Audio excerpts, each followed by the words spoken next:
ভালোবেসে বিয়ে করে হত্যার শিকার হলেন গার্মেন্টস কর্মী বিলকিস। প্রথম স্ত্রীকে না জানিয়েই তাকে বিয়ে করেছিলেন উবার চালক মিজানুর রহমান সুমন। পরে বনিবনা না হয় পূর্বাচলে নিয়ে বিলকিসের গায়ে পেট্রোল ঢেলে আগুন ধরিয়ে দেয়। ঘাতক স্বামীকে গ্রেফতার করেছে র্যাব। বিস্তারিত আহমেদ বাবুর প্রতিবেদনে। ওয়ালটন ফ্রিজ কিনে অনেকের মতো আপনিও হয়ে যেতে পারেন মিলেনিয়াল। সেরা পণ্যের সেরা অফার। 2 বছর আগে সুমনকে ভালোবেসে বিয়ে করেন বিলকিস। বিয়ের সময় প্রথম স্ত্রীর কথা গোপন রেখেছিলেন সুমন। পরে বিলকিসকে রাজধানীর তুরাগে প্রথম স্ত্রীর বাসার অদূরে আলাদা ভাড়া বাসায় রাখেন সুমন।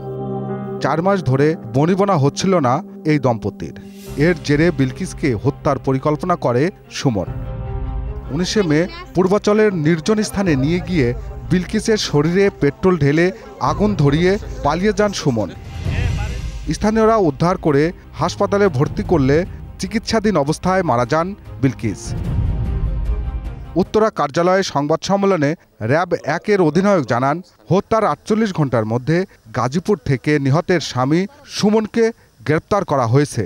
দৈনন্দিন জীবনের বিভিন্ন বিষয় নিয়ে যখন তাদের মধ্যে একটা বিশৃঙ্খল সৃষ্টি হয়, তখন সে একটা পরিকল্পনা করে যে তাকে সুযোগ বুঝে তাকে পরিকল্পনা করে মেরে ফেলবে। তাকে কৌশলে বিলকিসকে গাড়ি থেকে নামিয়ে নিয়ে আসার সাথে সাথেই তার শরীরে, মাথায়, শরীরে, কাপড়ের সামনে পিছনে সকল জায়গার মধ্যে পেট্রোল ছুড়ে মেরে। 2 সংসারের খরচ জোগাতে হিমশিম খাচ্ছিলেন সুমন।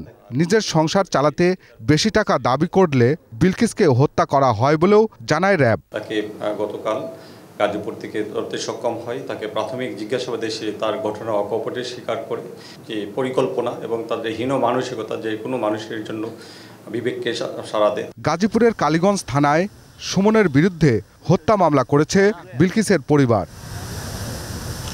আহমদ বাবু, 21 টেলিভিশন, ঢাকা।